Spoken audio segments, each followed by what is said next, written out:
കളിക്കാറുള്ളൊരു ഗെയിമാണ്. ഒരാൾ 4 വേർഡ് പറയും, അത് വെച്ചിട്ട് ഒരു പാരഡി ഉണ്ടാക്കണം. ഞങ്ങളുടെ അടുത്ത സെക്ഷൻ തുടങ്ങാൻ പോവാണ്. വാ കുത്താടി.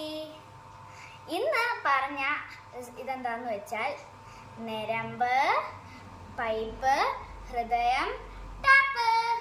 ഞരമ്പ്, പൈപ്പ്, ഹൃദയം, ടാപ്പ്. അത് വെച്ച് ഞാൻ ഉണ്ടാക്കി പാരഡി പാടാം. കുറച്ചൊക്കെ അച്ഛനെ സഹായിച്ചു. ഞരമ്പ്, നല്ല ഞരമ്പ്, രക്തം എത്തിക്കും പൈപ്പ്. ടാപ്പ്, നല്ല ടാപ്പ്, ഹൃദയത്തിൻ പേരാണ് ടാപ്പ്. ജനിക്കുമ്പോഴേ ഓൺ ചെയ്തതാ, മരിക്കുമ്പോഴേ ഓഫ് ആകാറുള്ളൂ. എങ്ങനെയുണ്ട്? നല്ലല്ലേ?